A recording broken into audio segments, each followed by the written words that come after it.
welcome to the channel. My name is Ian and this channel is all about music and art, and I'm about to go off to Edinburgh Festival Fringe to review lots of shows with my wife Jane. And what I noticed was that quite a few of the shows that we saw in the 2021 Edinburgh Festival Fringe are now being reshown again this year. So what I thought we would do is we would just re-edit the original review that we did and update them with the current information, which we'll put at the end of the review, so that you can get the latest information as to where and when each show is happening at this year's Edinburgh Festival Fringe. That was Isabelle Farah. Sorry if I'm looking over here because I've got it on screen. Ellipsis. Now this was Jane's choice. So do you want to start and tell what you think? Yeah. Well, I read the synopsis of what the show was, and I was intrigued by it, so I thought, yeah, let's give it a go. I mean, I have to say, I missed this one, and I wouldn't necessarily have picked it. And it's on for a short run, and I will tell you exactly where, when the show started. Well, it started today, but when it finishes. So, I mean, I thought it was something quite special, really. It's billed as theatre brackets comedy, and it certainly was funny. It did pass the 6 laughs test, but it was very poignant. It was really, I mean, I've never seen anything like this, I think.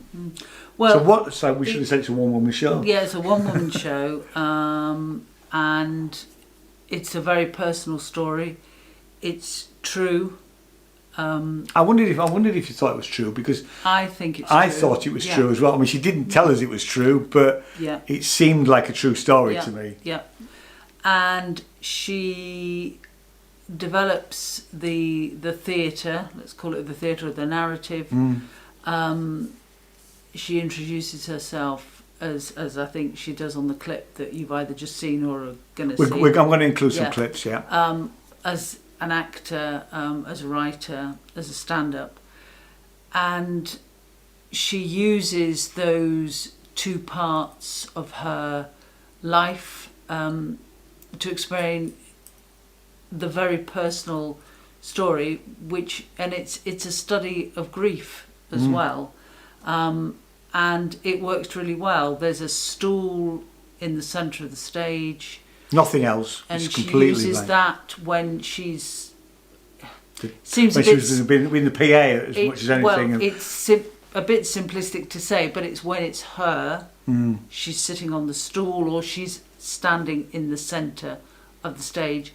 But then she illustrates some parts by being a stand-up comedian, and then she's got a mic stand with a mic in, and she uses that. And the lights change, actually, because the lighting changes, and we get that side of the story, or there's an illustration of maybe a point that she's making. It's down to a seasonal affective disorder, and he said it's characterised by low mood, lethargy and craving carbs in the winter. And I'm really pleased that's diagnosable, because previously I just called that winter.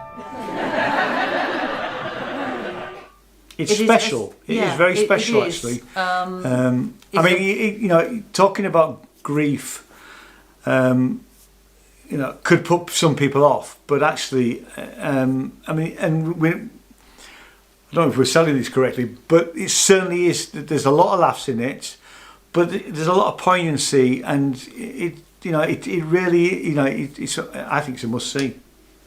I agree. Definitely. She's very confident, but obviously, grief. It's difficult if you've never been through it, but I think she shows all those stages of grief. The fact that it's something that people live with for a long time or forever, and I think she talks about that really well, and how it impacts on her life, and how it's over a whole year, isn't it? And how she deals with it. I mean, for most of the play, you don't actually know who's died. No. And I kept thinking, well, and I won't say what I thought actually in terms of, but you said you thought at one point it was a father, but then we found out it was a female character. Well, we don't need to say who, because that will we do find out. We do find out.